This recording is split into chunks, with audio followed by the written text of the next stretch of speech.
Hello and welcome back to the channel, or indeed, welcome to the channel if this is your first time. I'm Lottie, this is Fish People Music, and today we're talking about this! The Marshall 9004 preamp.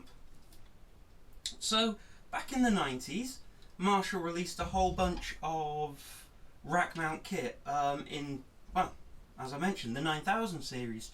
There was the 9001, which was a valve preamp, and then I think 9004 and 9005 were like power amps. And then at the end of the range came this a few years later, the 9004. It looks the part, although it's a little bit shallow. And as you might have probably guessed, the reason it's so shallow is because there's no valves in it.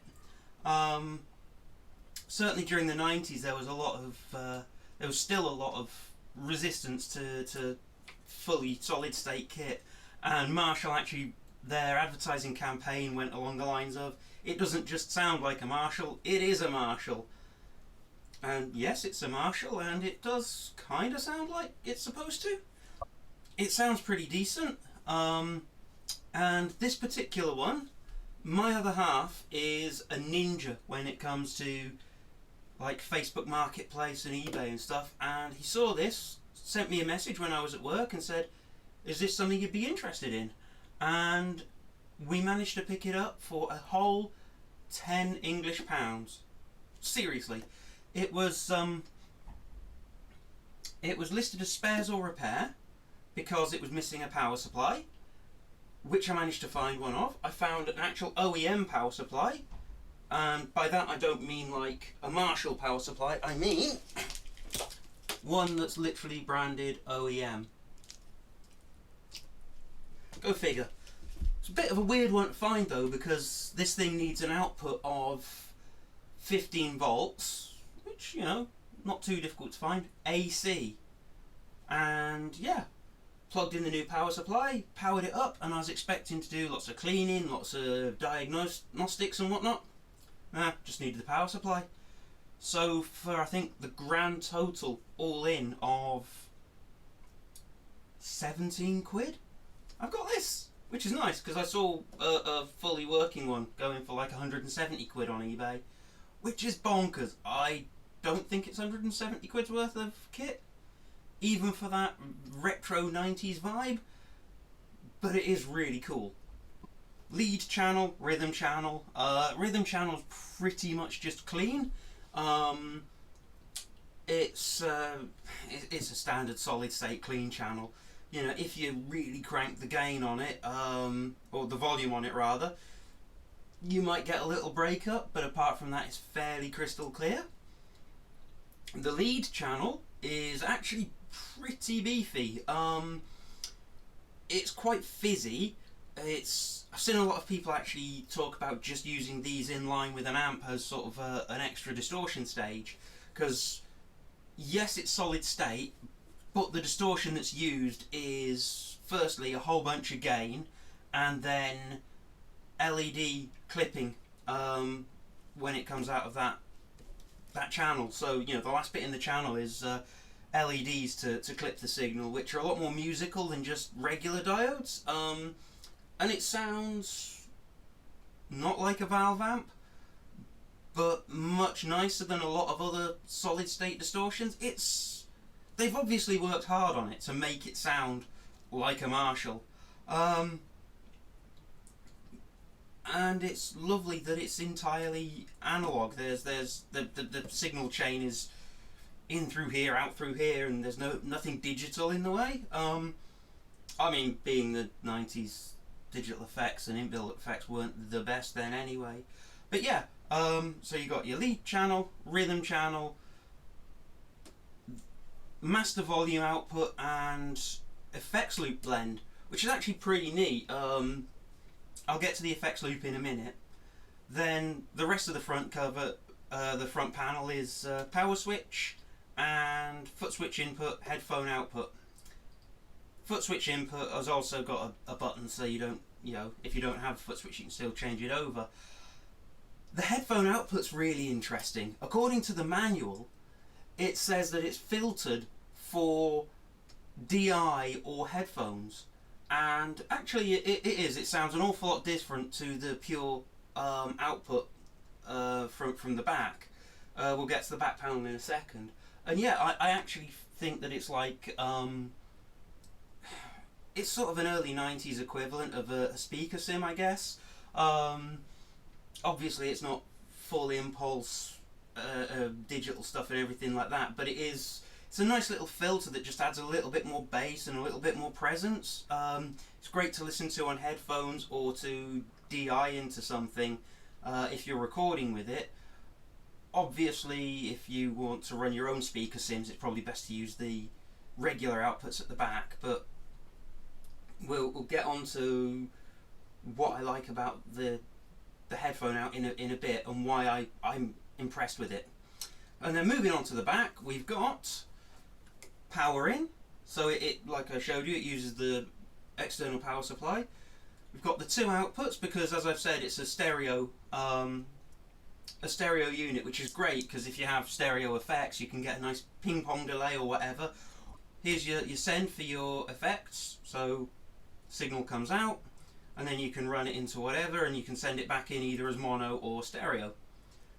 A little knob to change the output level from 0 decibels to -20, because quite rightly they were forward thinking in that some people are going to use this for recording and others are going to use it for live, and outboard gear and pedals have different signal requirements. And so yeah, if you're using using pedals, push the button in for a bit of a pad. If you're using outboard kit, leave it out. And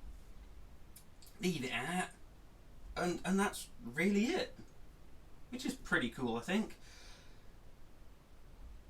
But as with anything that you buy, what am I going to use it for? And I actually have a really neat usage case for this, and I'm really looking forward to using it.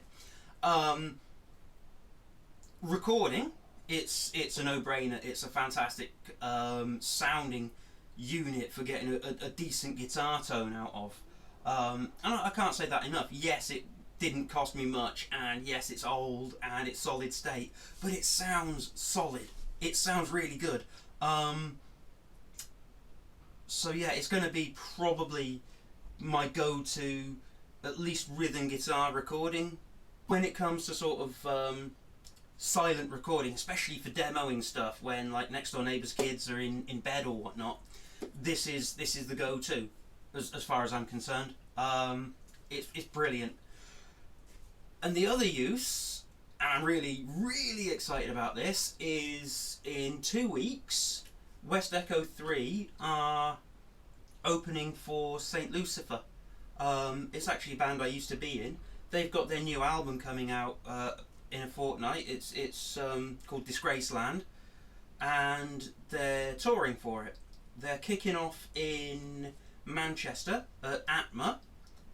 If anybody's around and wants to come and check it, I'll leave a link in the comments for not in the comments, in the description for tickets. But Atma's going to be great. It's a nice big kick-off show. There's a whole bunch of us playing. There's like St. Lucifer, Chrysalid Homo, us, and This Is Radio Silence. And that's on the Friday. Then on the Saturday, we're hoofing our way down to that London to play at the Cavendish Arms in Stockbridge, blah blah blah, someplace in London. Again, I'll put links in the description. But because of the way things are with these sort of semi-signed band micro tours, space is a real premium. You know, there's going to be like 2 carloads going down, and we have to fit 2 bands worth of kit in the car. And St. Lucifer have a lot of kit. So the plan is that we're actually going down with them by car and coming back via train. And obviously we're gonna struggle to take, you know, my orange combo down there and John's Trace Elliott bass amp.